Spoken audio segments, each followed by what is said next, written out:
But in reality, the main emphasis of the KGB is not in the area of intelligence at all. According to my opinion and opinion of many defectors of my caliber, only about 15% of time, money, and manpower is spent on espionage as such. The other 85% is a slow process which we call either ideological subversion or active measures, активные мероприятия in the language of the KGB, or psychological warfare. What it basically means is to change the perception of reality of every American to such an extent that despite of the abundance of information, no one is able to come to sensible conclusions in the interests of defending themselves, their families, their community, and their country. It's a great brainwashing process which goes very slow, and it's divided in 4 basic stages. The first one being demoralization. It takes from 15 to 20 years to demoralize a nation. Why that many years? Because this is the minimum number of years which requires to educate one generation of students in the country of your enemy, exposed to the ideology of the enemy.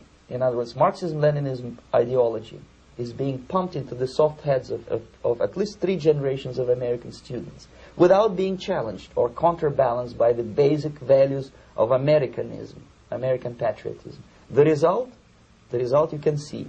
Most of the people who graduated in the 60s, dropouts or half-baked intellectuals, are now occupying the positions of power in the government, civil service, business, mass media, educational system. You are stuck with them.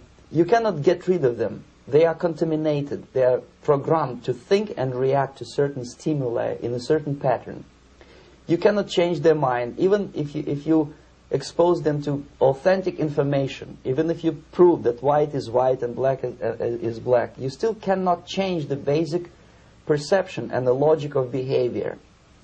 In other words, these people, the process of demoralization is complete and irreversible.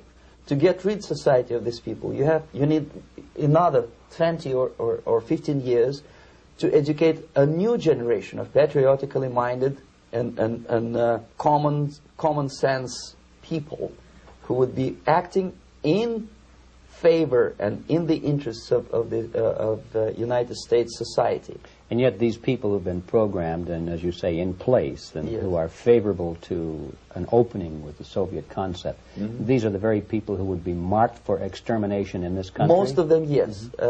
Simply because the psychological shock when they will see in future what the beautiful society of equality and social justice means in practice, obviously they will revolt.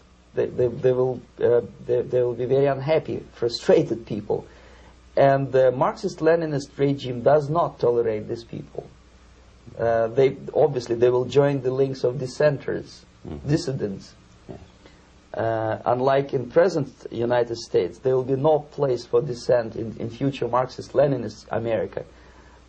Here you can get popular like Daniel Ellsberg and filthy rich like Jane Fonda for being dissident, for criticizing your Pentagon.